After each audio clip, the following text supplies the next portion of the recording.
Hello everyone, we are from Group 19. This is our video presentations about security in Southeast Asia. Let me introduce my team members.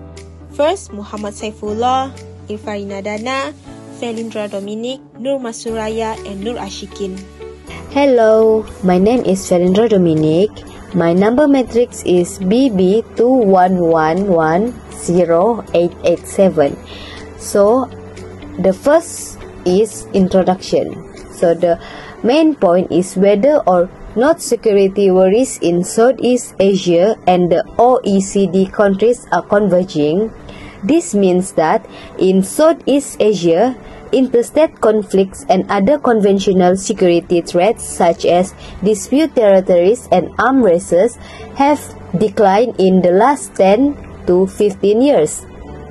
While the region has become increasingly challenged by non-conventional potential threats such as political risk arising, the global terrorism, illegal migration, organized crime, environmental concern, energy shortage, economic crisis, and the outbreak such as COVID-19.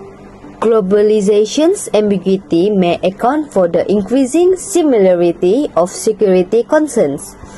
Asian countries seek economic development, albeit for different reasons than OECD nations. Conventional threats would be military threats from another country that threaten a country's border, threat, or marine territory within its jurisdiction as defined by international law, in which numerous international and national rules apply. The tensions and threats associated with the conflict of two military alliances, which is NATO and Warsaw Pact, were absent from the Organization of Economic Cooperation and Development (WEO). Struggle in Southeast Asia has subsided, owing to the bipolar and tripolar great power rivalry. Vietnam sought to compensate for loss of Russian assistance by rejoining the Association of Southeast Asian Nations. ASEAN has taken a cautious approach to territorial disputes in the South China Sea. China, a late entrant among claimants, first chastised ASEAN's cautious approach.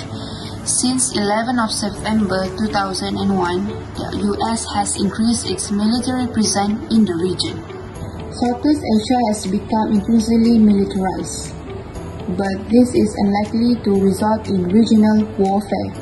Invasions are becoming less common, such as Vietnam's conquest of Cambodia in 1979. The Thai-Burmese border has been a flashpoint, with military battles resulting from Burmese incursion into the Thai region. While Southeast Asia Nuclear Weapons Free Zone, established in 1995 to reaffirm ASEAN commitment to non-proliferation. Threats remain because nuclear countries such as India, Pakistan, and North Korea have yet to sign the treaty. Analysts' concern could not be discounted totally because increase in defense spending were considerable. On the other hand, Southeast Asia sees a rise in foreign force infiltration, unlike other parts of the OECD. The Asian financial crisis raised external pressure on the region. This prompted a response from global financial institutions, particularly the US, for ASEAN's benefit. Non-conventional security threats, also known as non-traditional security, focus on non-military threats, climate change, shortage of food and resources such as energy, infectious disease, natural disaster, transnational crime, human and drug trafficking, and mass migration. Southeast Asian governments have put international terrorism at the top of their security agendas. Some analysts liken Indonesia to a second Afghanistan and Abu Sayyaf to the Taliban. Other people thought that Southeast Asia's weak and uncontrolled banking system will make the area financial hub for foreign terrorists. Views that say South Asia is a starting point and safe haven for terrorism around the world do not seem to be accurate. Many studies show that true Muslims are just a thin layer one over the other. Indonesia, Philippines and Thailand were often criticized for poor effort to fight international terrorism. Pollution, loss of species and climate change are non-traditional security threats that can cross borders. SARS has cut down on the number of tourists and HIV is spreading in Burma and Indochina. Last but not least, Southeast ASEAN responses to security challenges. ASEAN security issues might significantly overlap with OECD security concern. However, ASEAN has never had security treaty. There was a progressive movement between the 1980s and 90s away from national defense. Most progress toward cooperative security has happened in traditional military security. ASEAN has a long tradition of developing strong realistic security concept motivated by the idea of power balance.